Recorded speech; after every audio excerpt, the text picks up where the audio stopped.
Oi, gente querida, tudo bem com vocês?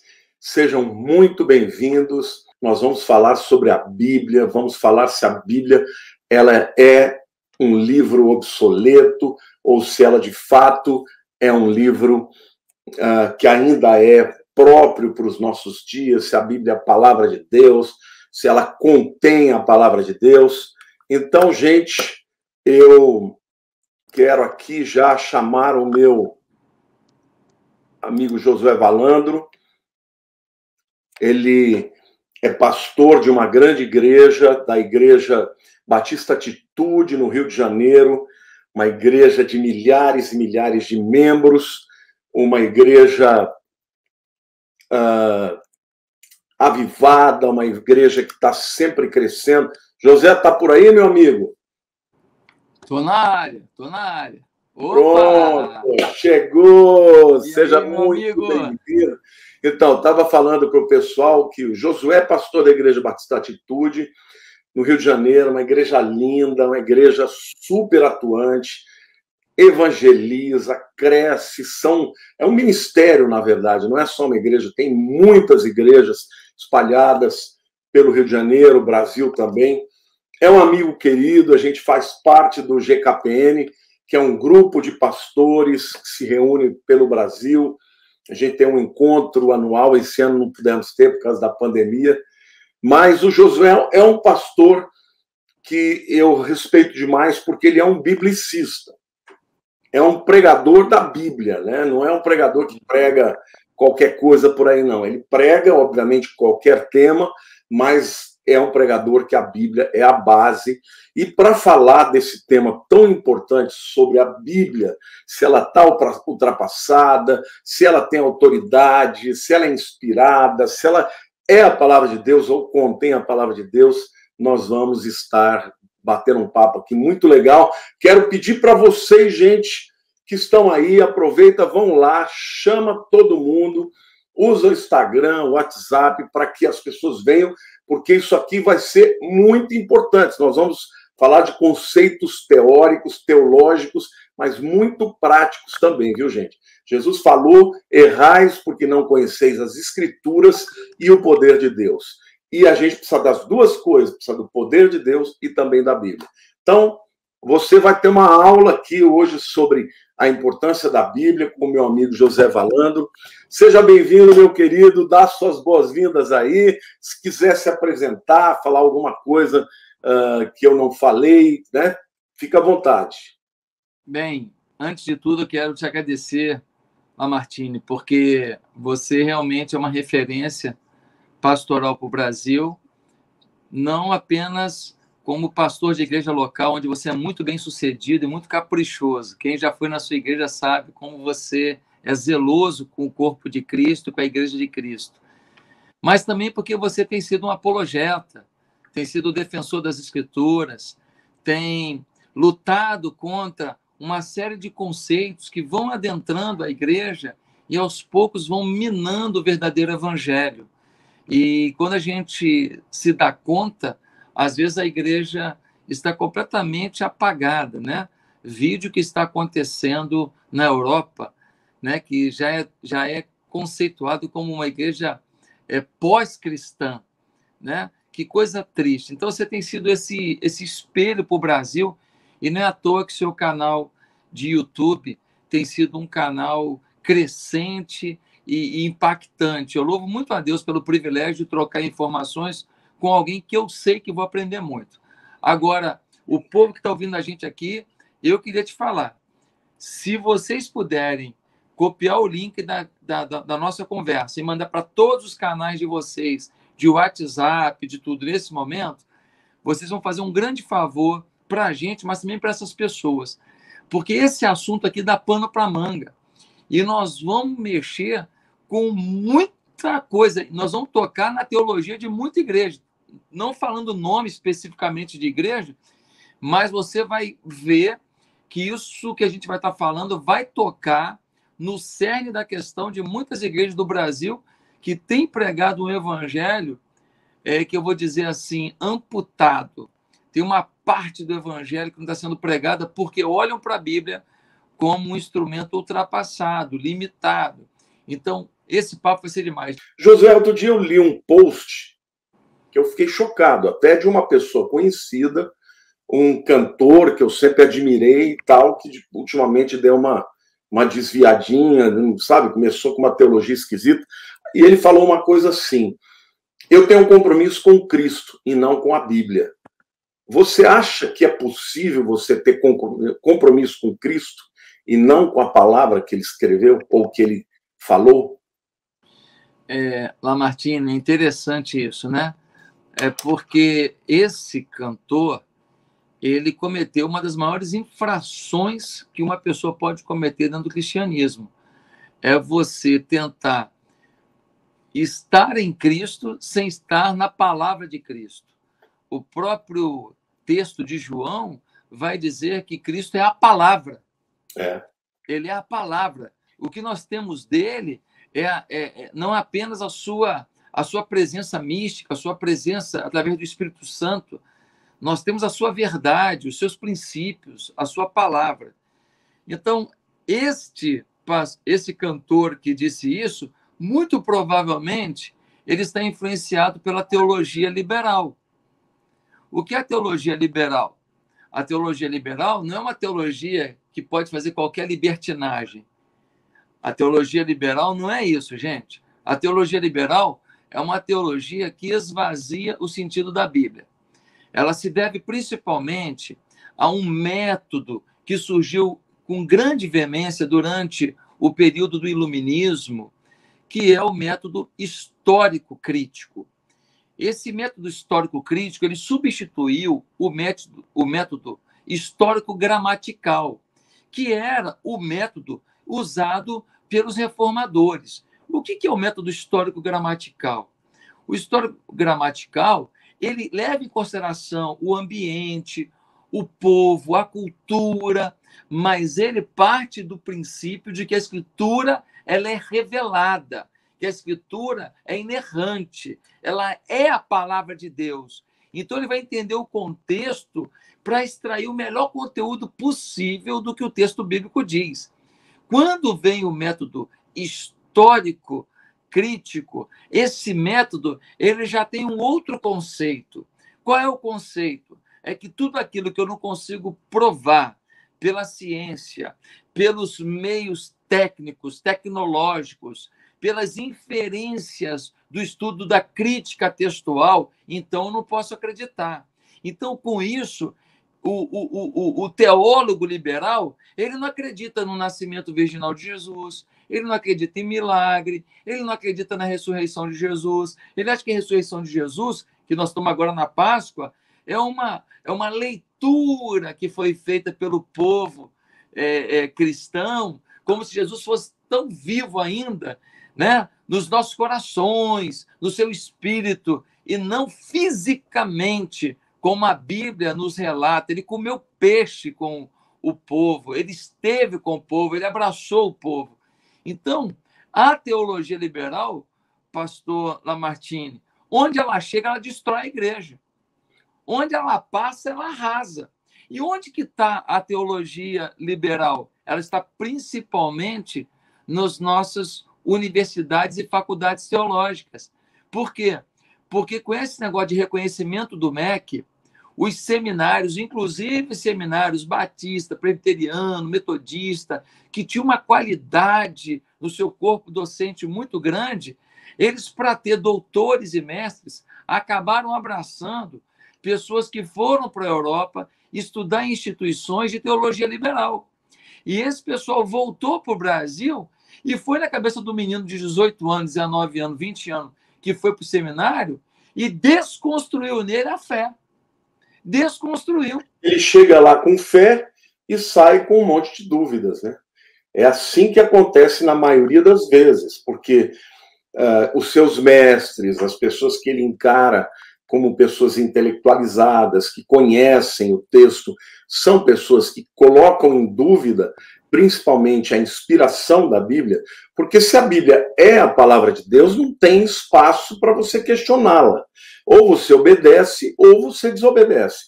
Mas se ela não é a palavra de Deus, se ela é meramente uma inspiração, mas que tem toda ali a instrumentalidade humana. Então, o homem com seus defeitos, com as suas particularidades, não é isso? Daquilo que ele tinha no seu contexto, no seu tempo. Então, tem muito mais do homem do que de Deus, segundo a visão deles. Aí eu posso duvidar, eu posso questionar.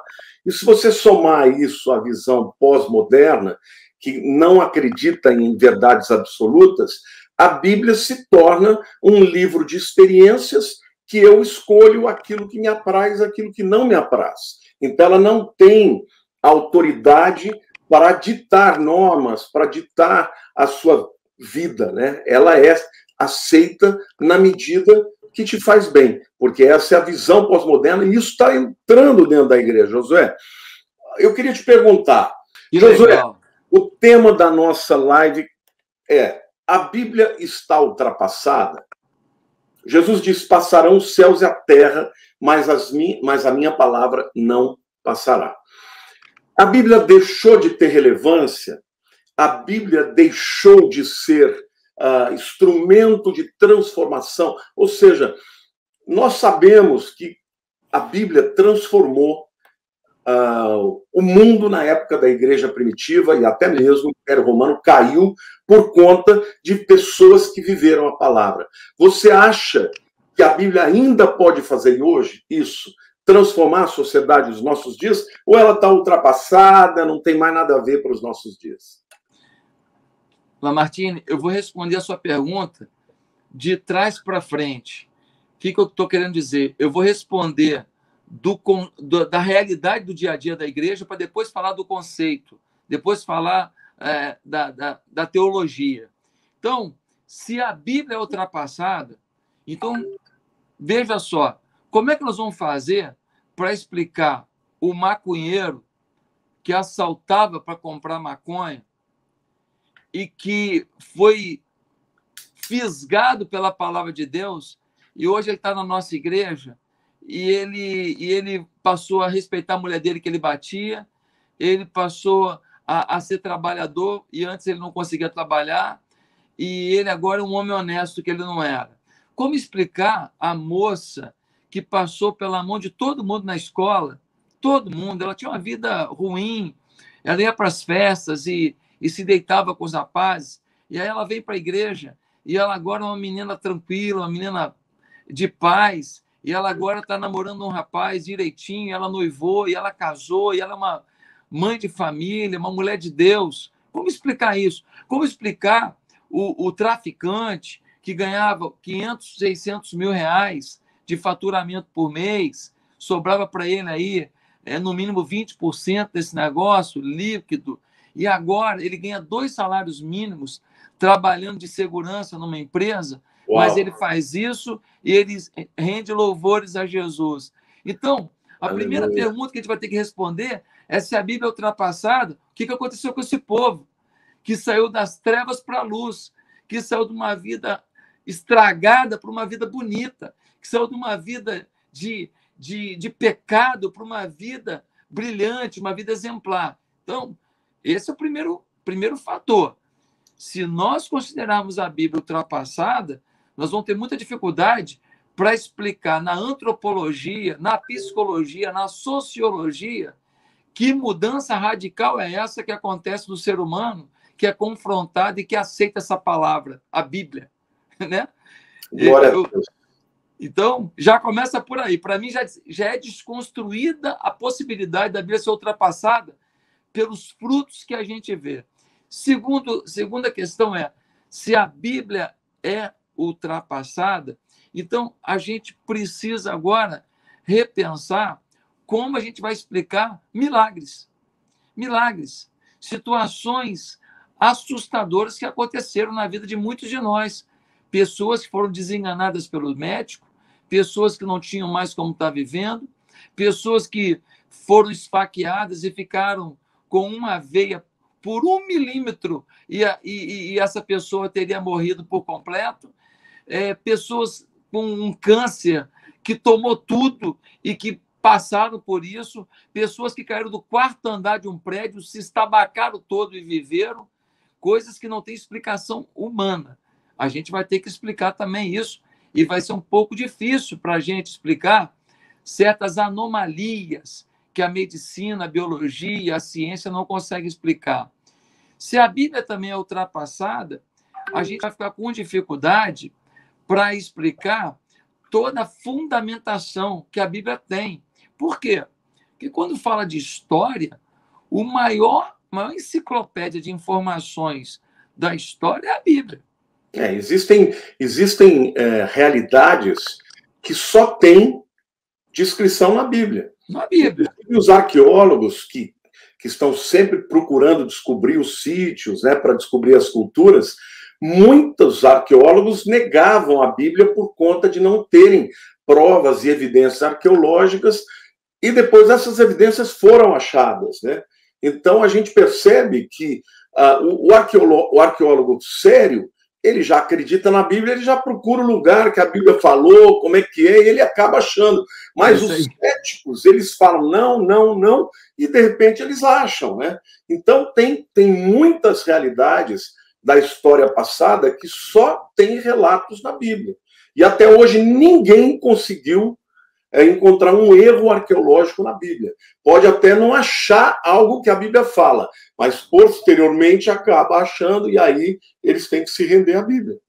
Por exemplo, se dizia que Pilatos era uma figura lendária, que não tinha existido, né? Aí um belo dia estão escavando lá... em Cesareia. Hã?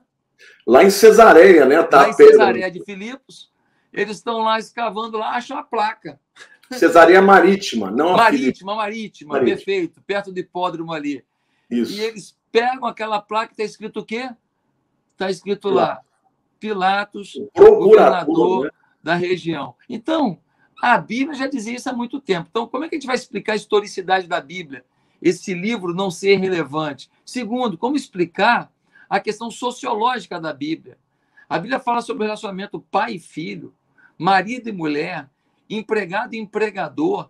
Fala nisso há 3.000 anos atrás, fala nisso há 2.000 anos atrás. E as informações, quando você vai olhar, é aquilo ali. Se você fugir daquilo, essas relações ficam completamente deturpadas. Então, como explicar uma capacidade de leitura do ser humano nessa dimensão?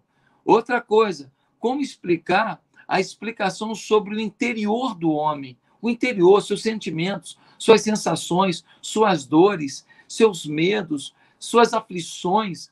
Como explicar um texto de 800 anos antes de Cristo com tamanha profundidade sobre quem é o homem e o que pode suprir o homem, e por aí afora? Então, a Bíblia, ele é um livro que, se você olhar psicologicamente, sociologicamente, antropologicamente, historicamente, até cientificamente, a Bíblia não é um livro de ciência.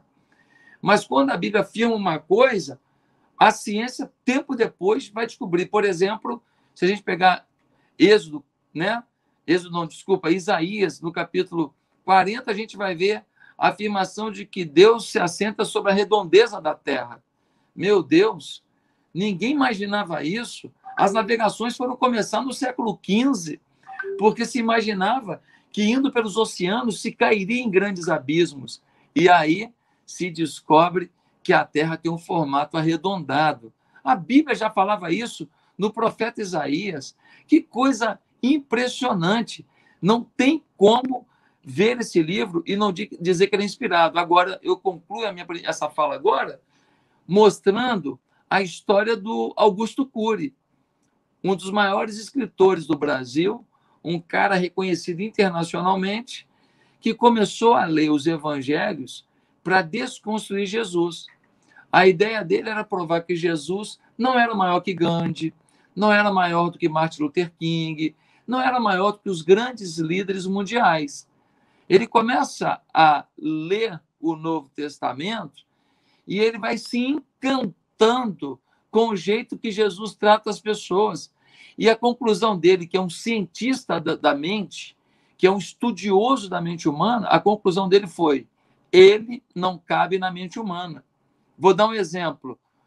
O Pedro estava com ele em tantos milagres, quando ele ressuscitou a Lázaro, quando ele curou um cego de nascença, quando ele fez uma mulher que tinha um fluxo de sangue, uma hemorragia de 12 anos, estancar o fluxo de sangue instantaneamente. Mas, na hora H que ele estava sendo julgado, Jesus, Pedro o nega 3 vezes. E aí, quando Jesus ressuscita, ele encontra com os discípulos, e aí eles estão pescando, e aí Jesus começa a fazer um fogareirozinho ali para poder assar o peixe, e ele chega perto de Pedro e fala: Pedro, você me ama? E o Pedro, todo sem graça, fala: claro, claro que eu te amo. E ele pergunta de novo: você me ama mesmo, Pedro? E o Pedro, todo sem graça: eu sei, claro, eu te amo. E ele, pela 3ª vez, pergunta: Pedro, você me ama? Eu fico imaginando já olho no olho. E nas 3 vezes, ele diz o que para Pedro? Pedro, apacenta as minhas ovelhas. Ou seja, eu acredito em você. Você me negou, mas eu acredito na tua reconstrução. Ele se tornou o primeiro líder, né, da igreja. O Pedro se tornou o primeiro líder da igreja. Perfeito. Então, essa mentalidade não é a mentalidade da época. A mentalidade da época é olho por olho e dente por dente. O cara me negou, que morra. O cara me negou, que se dane. Não Ou então assim, olha, tá tudo bem, mas eu não te quero mais. Sim. Segue tua vida, que você pisou na bola, você não serve mais para mim, né? Agora, o que eu acho assim, além do aspecto filosófico, além do aspecto histórico e sociológico, a Bíblia ainda tem um aspecto que é profético. Por exemplo, a Bíblia fala de coisas há 2.000 anos atrás, há 3.000 anos atrás, que estão se cumprindo agora. Eu vou te dar um exemplo. Ezequiel estava no exílio babilônico, e ele fala da volta do povo de Israel para a sua terra. Agora, quando você olha para aquela profecia, ele não está vendo o retorno do exílio do povo, daquele povo da sua época, de volta para Jerusalém. Por quê? Porque Deus fala assim: eu trarei o meu povo de todas as nações de volta para a terra de Israel. Então, em 550 antes de Cristo, ele já estava profetizando que no ano 70 Tito ia entrar, destruir a cidade. No ano 135, o general Adriano ia expulsar todos os judeus, e os judeus iam ficar na diáspora, espalhados pelo mundo. Em 1948, eles voltaram, mas não voltaram só da Babilônia, eles voltaram de todas as nações. E aí eu quero pegar o gancho do que você falou dos teólogos liberais. Os teólogos liberais, eles analisavam essas profecias, eles davam risada. Eles diziam: não, jamais Israel vai voltar a ser Israel. Agora é o Israel de Deus. Não tem como esse povo que se espalhou pelo mundo inteiro voltar. Mas lá em Isaías, capítulo 19, diz assim: pode uma nação nascer num só dia? Sim, porque Israel nasceu num só dia. E foi exatamente o que aconteceu no dia 14 de maio de 1948. Davi Ben-Gurion, depois da ONU ter votado, né, aquela resolução de permitir que o povo voltasse, mas eles votaram, aprovaram, mas não tiveram coragem de impor. E aí Davi Ben-Gurion juntou um grupinho de 500 pessoas ali na casa dele e falou: hoje nasce a nação de Israel. E num dia, como dizia Isaías, há 700 anos antes de Cristo, Israel nasceu. E essa nação que estava morta, e essa língua que não existia mais, ela voltou a ser a língua que se falava no período de Moisés, no período dos profetas. Uma língua morta ressuscitou, um povo voltou de todas as nações. E tem um texto, eu não me lembro exatamente qual a referência, mas que Deus fala que ele ia trazer o povo voando sobre os ombros da nação. E você sabe que o aeroporto, né, o aeroporto de Tel Aviv, Davi Ben-Gurion, ele fica um pouquinho abaixo daquele cotovelo que tem na topografia e no mapa de Israel. Todos os judeus que vinham da Rússia, por exemplo, passam por cima do cotovelo. E Isaías já profetizou que eles iam vir voando com asas sobre os ombros, não o cotovelo. Então, quer dizer, Deus tem detalhes na palavra que são absolutamente extraordinários. Incríveis. Então, o aspecto profético da palavra também é algo que é impossível de você negar. Esses teólogos que escreveram e deram risada dos fundamentalistas, dos que acreditavam que, né, que Israel ia voltar, eles tiveram que calar a boca. Por quê? Porque aconteceu literalmente, né? Só uma coisa sobre a teologia liberal, que eu acho importante falar também. A teologia liberal, normalmente as pessoas são universalistas. Eles acreditam que Deus vai dar um jeitinho no final e vai salvar todo mundo. Então, por isso que eles esvaziam o sacrifício de Cristo na cruz. Eles esvaziam. Do mesmo jeito que o Espiritismo esvazia, quando diz que você vai reencarnar. Então, o sacrifício de Cristo não é redentor. É nulificado, né? Não foi em vão. Foi em vão, porque não vai modificar. Deus vai dar um jeitinho. Ah, mas ele vai dar um jeitinho porque Jesus morreu na cruz e vai salvar todo mundo. Mas o que Jesus disse não foi isso. Então, todo lugar onde passa aquele que desconsidera a Bíblia, sabe o que acontece? Não tem visão missionária. Você não vai ver um teólogo liberal plantando igreja, indo para os cantões pelas almas, né? Não, cantão do Brasil, lá no Ribeirinho, lá no sertão pregando evangelho. Você não vai ver, nunca vai ver um teólogo liberal lá. Por quê? A única coisa que você vai ver o teólogo liberal fazendo de bom é talvez fazendo ação social. Por quê? Porque eles têm uma leitura extremamente humanizada da Bíblia, quando, na verdade, a teologia humanizada ela é um problema, porque o homem tem dificuldades humanas, sim, e a Bíblia atende isso também. Porém, nós não fomos feitos para uma vida aqui, é o que a Bíblia diz. Nós fomos feitos para a eternidade. Isso aqui é uma estação separada. E tem um aspecto que eu queria também levantar aqui.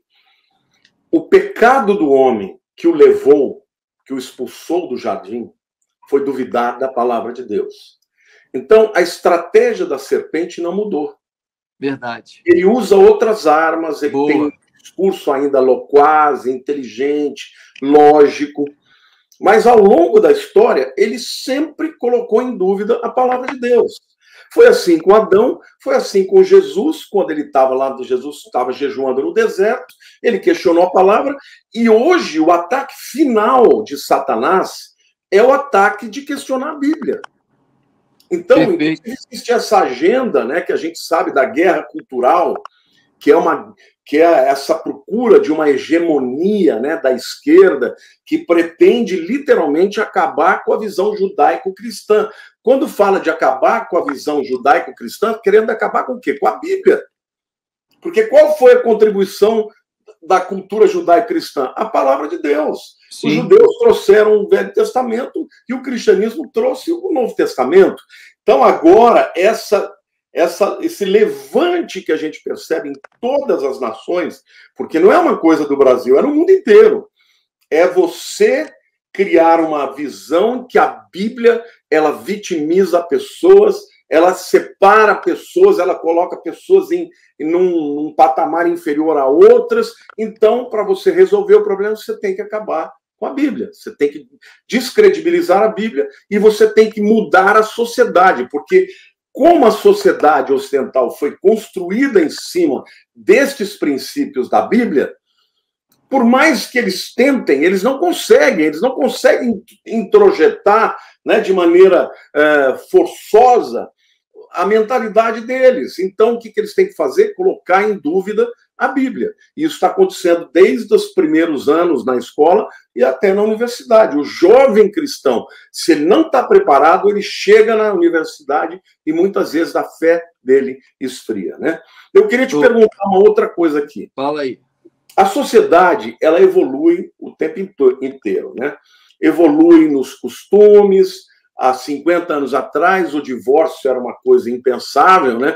Uma mulher divorciada era chamada de desquitada. Hoje, já é super normal, até dentro da igreja. Eu entendo que tenha lugar para pessoas divorciadas na palavra de Deus, mas não podemos banalizar isso. A gente vê também a questão do sexo antes do casamento. Antes ficava claro que o sexo era para o casamento, e hoje está cheio de jovens na igreja que já vivem juntos e que não querem saber de casar. Ou seja, a sociedade está evoluindo entre aspas, né? Está avançando, vamos dizer assim. Para mim é uma involução, né? Mas o que a gente percebe? A igreja ela resiste por um tempo, mas 20 anos depois, aquilo que era impensável acaba se tornando natural. Você não acha que a igreja, que deveria ser a contracultura, ao invés de estar influenciando a sociedade, ela está sendo influenciada pela sociedade? Olha, Lamartine, isso que você colocou agora é de uma profundidade absurda. A gente tem que repensar qual é a filosofia ministerial de muitos movimentos e de muitas igrejas hoje. Por quê? Porque hoje está se multiplicando com muita intensidade no mundo inteiro, e eu não vou dizer que é por maldade no início, porque tem a teologia liberal, e ela tem influenciado muito uma teologia da missão integral, porque todo mundo da teologia da missão integral acaba sendo extremamente crítico da igreja, e a igreja começa a não valer mais nada, só vale se fizer social, e isso é uma desconstrução do plano de Jesus. Jesus veio ao mundo para salvar o pecador, dar comida, dar roupa, tudo isso é importante, mas não foi esse o motivo da vinda de Jesus. Foi para salvar o homem, aproximá-lo. Jesus, ele alimentou as pessoas, mas quando ele percebeu que as pessoas estavam indo lá só pelo pão que ele tinha para dar, ele falou: não vou dar pão nenhum, não. Verdade. Agora você tem que comer a minha carne e beber meu sangue. Aí todo mundo estrilou, entendeu? Foi. Porque é necessário fazer a obra social, mas isso tem que ser o meio para a finalidade verdadeira, que é a salvação da alma, né? Porque que adianta o homem alimentar o corpo e o cara ir para o inferno depois, né? Pois é. E olha o que está acontecendo. Uma filosofia ministerial que está alcançando repercussão muito grande no Brasil, são muitas igrejas influenciadas por esse movimento. Eu não vou citar o nome da igreja, mas qual é a visão desse movimento? O movimento trabalha muito voluntariado e trabalha muito adoração. Adoração de primeira, top, bacana, e com uma roupagem muito bonita, de iluminação. Não sou contra nada disso, não. Até aí tudo bem. E muito voluntariado, ou seja, as pessoas se sentindo parte daquilo que é realizado no ambiente. E a gente sabe que isso é uma estratégia de engajamento muito grande. Está mexendo com os sentimentos, né? Sim. Só que tem um problema. A filosofia dessas igrejas é voluntariado e adoração, mas não confronte. Então, o que acontece? A mensagem é: Deus é bom, Deus é maravilhoso, a graça está sobre você, a misericórdia está sobre você, você pode, você vai chegar lá, o impossível está à sua disposição, o Deus Todo-Poderoso ama você, Ele vai te curar, as portas estão abertas, sonhe alto, não desista, e tudo isso é Bíblia. O problema é que tudo isso está no segundo andar. O primeiro andar do Evangelho, o pilar do Evangelho, para ser melhor, né? O pilar do Evangelho é o arrependimento.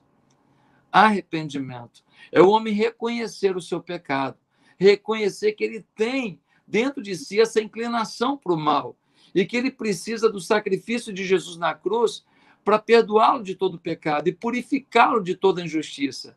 Claro que ele vai continuar pecando, errando, porque ele é humano, mas ele não estabiliza isso na sua vida. Ele não sacramenta isso na sua vida como algo definitivo.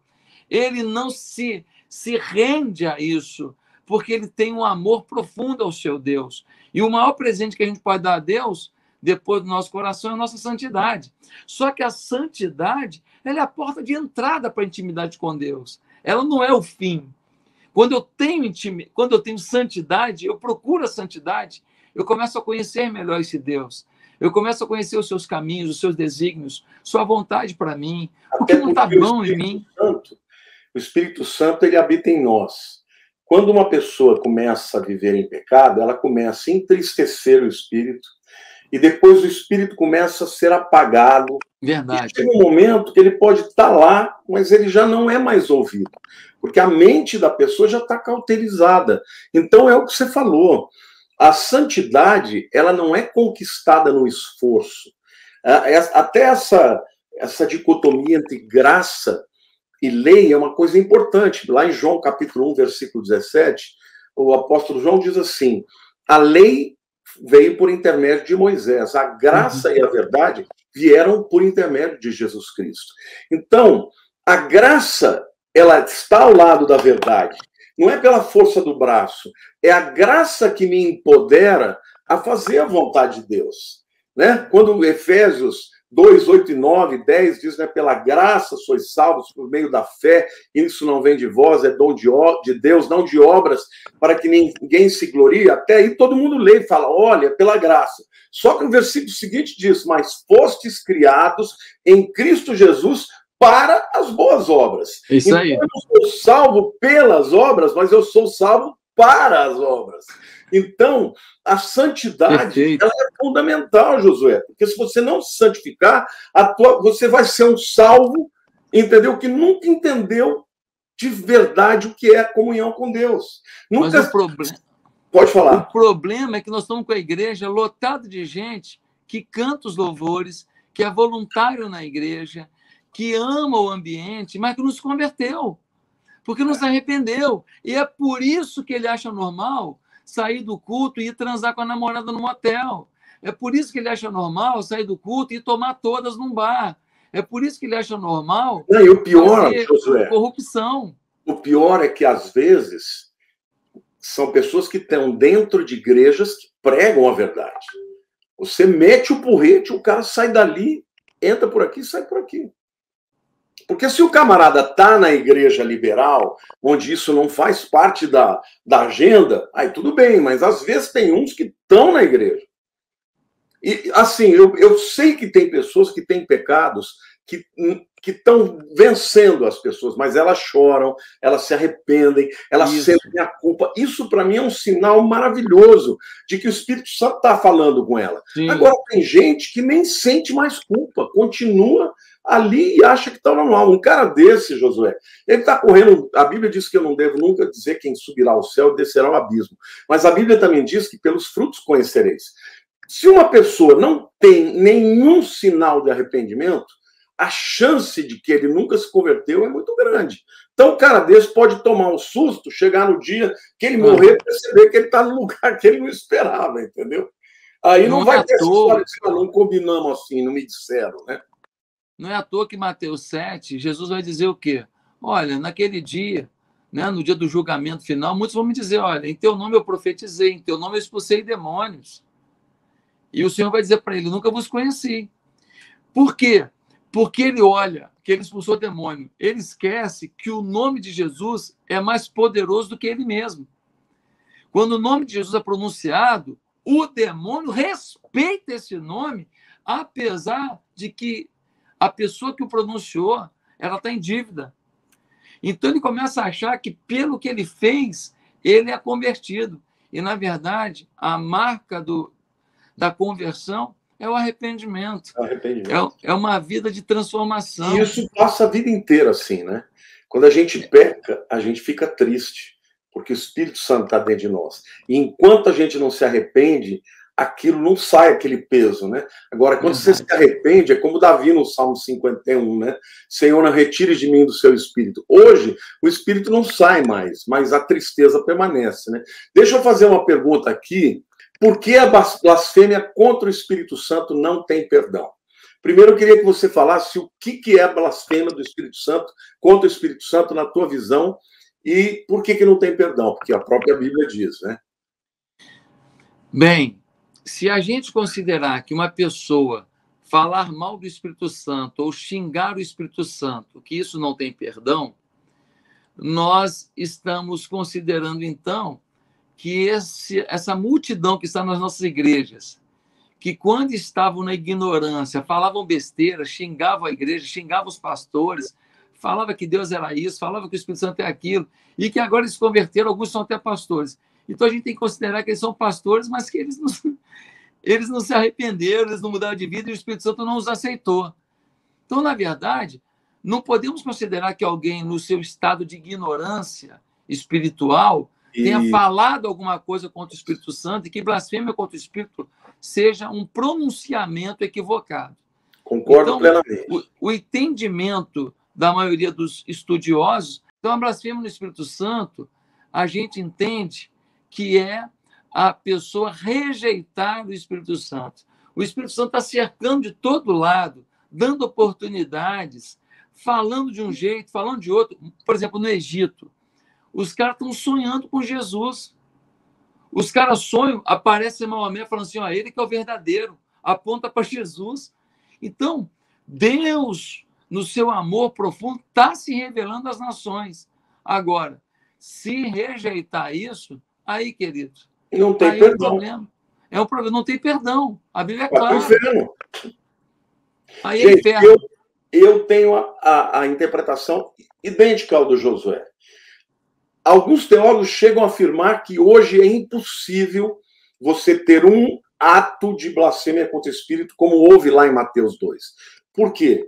Porque os judeus tinham a Torá, tinha a lei e tudo que falava a respeito de Jesus. Eles conheciam de cor. Depois eles tinham o próprio Jesus ensinando, curando, fazendo milagres. Agora, mesmo diante de uma manifestação do poder extraordinária do Espírito Santo em Jesus, eles acabaram rejeitando. Quem é que podia convencê-los agora? Ninguém mais. A lei não foi, a palavra não foi, o Pai não foi, o próprio Jesus não foi, e nem mesmo o poder do Espírito na vida dele. Então, isso não pode acontecer de novo, porque Jesus não está presente. No nosso caso, hoje, a rejeição contra o Espírito Santo, ou a blasfêmia contra o Espírito Santo, é a permanência de uma vida de rejeição até a morte. Perfeito. Esse camarada não tem perdão, porque ele rejeitou a graça de Jesus. Então é por isso que não tem perdão. Tá? Perfeito. Lamartine, é muito importante a gente resgatar para as pessoas como esse cânon ele foi formado. Porque muitas pessoas acham, não, esse livro aí escrito por homem, ele não tem validade. Por quê? Porque a pessoa que quer afirmar um pecado, né? Por exemplo, o cara que apoia a homossexualidade, ou que apoia o casamento, o sexo fora do casamento, ou que é contra o dízimo, o que ele faz? Ele tem uma iniciativa de desconstruir o texto sagrado relativo a isso. Tá certo? Ele tenta minimizar esse texto sagrado. Mas é muito importante que a gente entenda que esse texto sagrado ele foi formado e 3 ingredientes foram importantíssimos para que cada um desses 66 livros fossem considerados pelos cristãos e os 39 do Velho Testamento fossem considerados pelos judeus. Pelos escribas, sacerdotes. Exatamente, pelo povo judeu, né? Então, qual é a grande questão? Primeiro, a apostolicidade. Se esses textos foram realmente escritos pelos apóstolos ou por alguém ligado a eles. Então, por exemplo, Mateus escreveu o seu texto, João escreveu o seu texto, Marcos convivia com eles. Marcos escreveu sobre o relato de Pedro. Quem está falando por trás de Marcos é o Pedro, mas foi o Marcos que escreveu. Perfeito, ele convivia com o apóstolo Pedro. O Pedro escreveu, Paulo escreveu, né? Outros conviviam com eles. Então, apostolicidade. Segundo, coerência com o ensino apostólico. No primeiro século, estava muito, muito vivo, estava todo mundo assim sabendo claramente, tinham convivido com Pedro, com João, com Paulo. Então, vem cá, esses mesmo assim, ainda tinha gente que escrevia em nome deles, né? O Paulo, quando ele escreve aos Tessalonicenses, né, ele fala: olha, gente, ninguém tire o sono de vocês, ninguém os demova da sua paz, como se eu tivesse escrito, né? Ele fala, quer por epístola, quer, né, por profecia, como se o dia do Senhor tivesse vindo. Por quê? Porque tinha gente que escrevia carta dizendo, o apóstolo Paulo falou isso, isso, isso, como se fosse o Paulo, não era o Paulo. Assinava como Paulo. O estudo da crítica textual chama isso de pseudoepígrafe, se não me engano, que são as pessoas que elas assinavam. Por quê? O camarada, ninguém conhece ele. São as cartas pseudepigráficas, né? Ele fala um negócio e escreve assim, assinado Lamartine Pozella. É que nem hoje, né? Que nem hoje, já tem uns perfis aí falsos, né? Então, ele ganha credibilidade que você lutou uma vida para ter, trabalhando, servindo a Deus, né? Então, infelizmente, muitos textos, porque 250 anos antes de Cristo, 250 anos depois de Cristo, portanto, durante 500 anos, muita coisa foi produzida. E a gente não pode esquecer que entre o último profeta Malaquias e o primeiro profeta do Novo Testamento, João Batista, nós temos 400 anos. Que fica muita dúvida. 400 anos de silêncio, né? O silêncio de Deus. Então, muita gente escreveu muita coisa. Por exemplo, muita gente escreveu sobre a infância de Jesus. Tem gente que fala que Jesus, um dia, um menino falou um negócio para ele olhou para o menino morreu. Ele passava e pisava e nascia flor e saía borboleta do chão. Tem muita o chamado, por exemplo, o livro de Enoque, o chamado livro de Enoque, que é citado por Judas, pelo apóstolo Judas, né, na sua carta, muita gente pensa que esse Enoque é o Enoque lá do início, 5.000 anos atrás. Não é. Essa carta de Enoque foi escrita, na verdade, por mais de 3 pessoas diferentes e foi entre os séculos 3, 2 e 1 antes de Cristo. Então, não tem nada a ver com Enoque. O fato do Judas ter citado aquilo que Enoque falou é porque o Enoque falou de coisas que já era de conhecimento público e notório de todos na época, e ele falou uma verdade.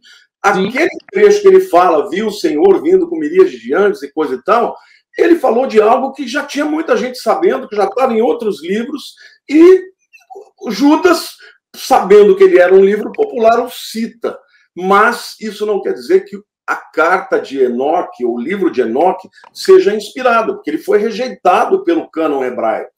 Né? Na Septuaginta, quando a Septuaginta foi a tradução, né, do hebraico para o grego, porque com a helenização, os próprios judeus, em muitos lugares, não falavam mais o hebraico, então tiveram que traduzir para o grego, não foi colocado esses outros livros. Então fica claro que ele foi rejeitado pelos líderes judeus. Então não é palavra de Deus. Aquilo que é palavra de Deus é o que você falou. Tem integridade, não tem incoerência, tem, no caso do Novo Testamento, a apostolicidade. Os pais da igreja reconheciam nos apóstolos a autoridade e eles escreveram. E a apostolicidade? Então, mas o segundo é coerência com o que os apóstolos ensinavam. E eles ensinavam relativo ao Velho Testamento. Então, o último ingrediente importante para esse texto ter sido aceito é a sua universalidade. A igreja se espalhou para o norte da África, para vários cantos do mundo, todo lugar tinha igreja. E esses textos foram sendo filtrados pela igreja. Então, só que depois, Marcião, no segundo século, ele tenta criar um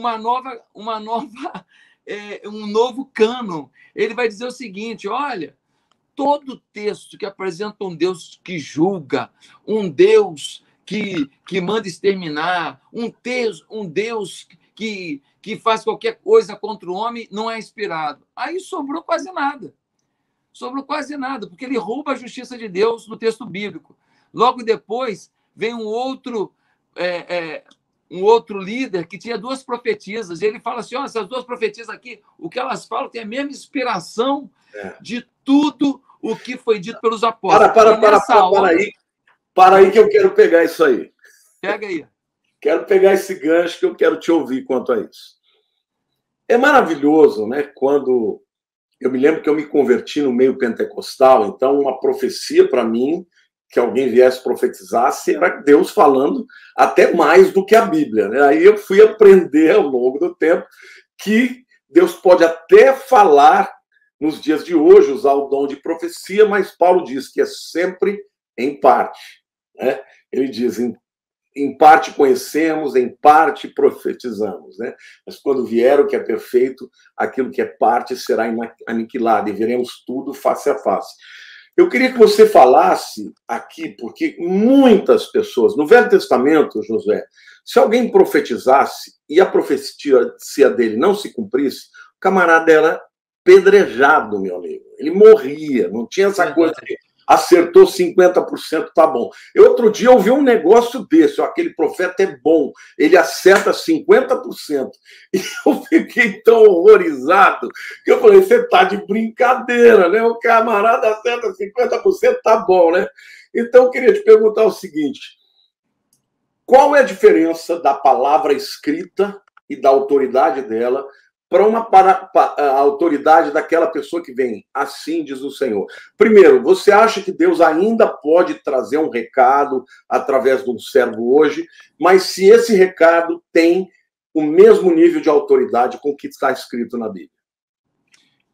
Essa pergunta, ela precisava ser respondida em todo o meio evangélico, né? Para a gente tirar muita ilusão do meio evangélico, porque essas ilusões têm trazido muita dor para as pessoas. Veja só, uma das primeiras maneiras de aferir se uma profecia de um homem, eu acredito que pode existir, tá?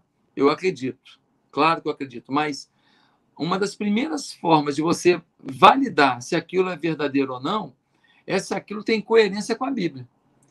Porque se aquilo que você está falando não tem coerência com a Bíblia, já mostra que ou é um falso profeta, ou ele está com tanta vontade de profetizar que ele está sendo leviano, está se enganando. Na alma. Sim. Então, eu acho que um grande problema da gente hoje é que a gente, quando olha para os profetas do Velho Testamento, a gente vê um tempo em que eles não têm escritura.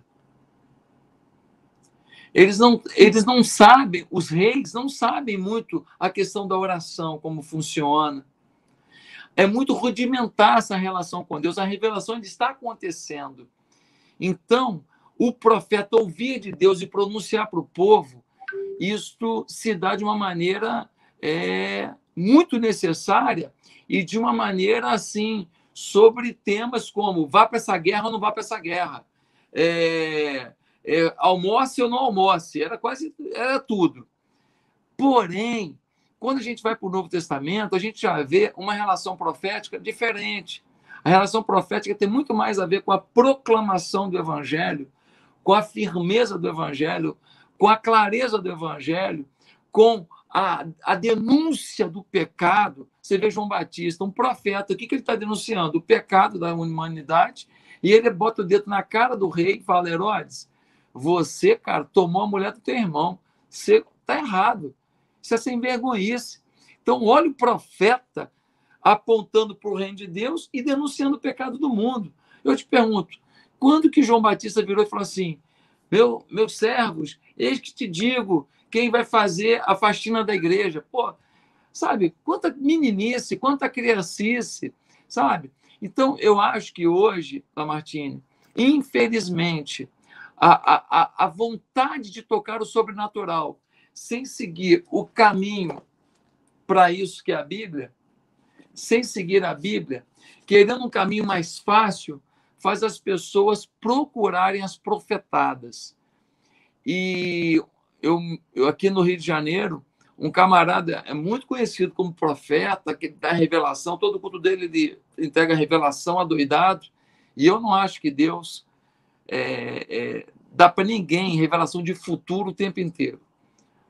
Não acredito. Isso é banalização, né? Aliás, isso é manipulação. Existem profetas que ficam o tempo inteiro manipulando as pessoas para deixá-las profundamente dependentes e, com isso, eles levarem vantagens. Como você falou, eu creio que Deus pode falar, mas é com parcimônia. As pessoas deveriam, Josué, aprender a buscar Deus na palavra. Isso. Uma coisa que eu acho muito interessante, porque quando Jesus morre, né, e ele ressuscita, aqueles 2 discípulos que estavam indo para Emaús, eles não reconheceram Jesus. Verdade. Jesus começou a falar com eles, e depois, quando Jesus parte o pão, eles o reconhecem, ele diz assim: então era por isso que o nosso coração ardia enquanto ele explicava as Escrituras. Um dia Deus me deu um entendimento daquilo. A partir daquele tempo, Josué, eles não iam ouvir mais a resposta direto da boca de Jesus. Eles iam ter que aprender a ouvir a Deus na palavra e discernir. Por isso que Jesus fechou os olhos deles, para que eles tivessem o coração ardendo com a palavra que estava sendo ministrada. E eu quero dizer para vocês, gente, que não dirija a sua vida por profecias que vêm, homens diz assim do Senhor. De novo, se for de Deus, ela vai se cumprir, mas se você começar a correr atrás dessas coisas, você vai quebrar a sua cara, você vai ouvir uma direção para uma decisão que é tua particular, da tua família, você vai obedecer aquele profeta, e quando errar, ele não vai estar ali para arcar com as consequências. Quem vai arcar com as consequências é você. Então, siga a palavra de Deus, busque a Deus. Deus fala conosco, você não precisa de mais uma pessoa para te dizer o que fazer. Deus fala com você. Agora, verdade. Quando Deus quer, de fato, entregar um recado, ele pode levantar um profeta e ele vem, não vai ficar falando coisa genérica, ó, veja uma chave. Tá bom, meu irmão, chave do quê? Vai abrir que porta? Veja um documento. Que documento? Me diga que documento que eu vou assinar. Porque assim é fácil, entendeu? Quem não tem nenhuma luta, quem não tem nenhuma porta que quer que abra, quando Deus vai dar, ele não vem para trazer uma palavra que deixa no ar. Ele vai te dizer especificamente, você vai falar, uau! Uau, isso veio de Deus. E, na maior parte das vezes, o que você vai ter que viver é lendo a Bíblia, aprendendo a Bíblia, recebendo os princípios da Bíblia e buscando ao Senhor lá no seu momento, no momento em que você está sozinho com Ele e o Espírito Santo vai falar com você. Gente, aqui queria dizer para vocês todos, nós estamos numa guerra muito grande, gente. É uma guerra que, se nós não nos juntarmos, nós estamos correndo um risco sério de retroceder, de ter um retrocesso no Brasil que vai ter consequências para a Igreja de Cristo. Então, o povo de Deus tem que se juntar mesmo, gente. Josué, querido, um beijo para você, Deus te abençoe, viu? Espero que muita gente daqui vá agora lá e clicar no seu sininho, que vá se inscrever no teu canal. Depois você me conta como é que foi isso aí, viu? Tá bom. Meu amigo, gente, um muito beijo obrigado. grande.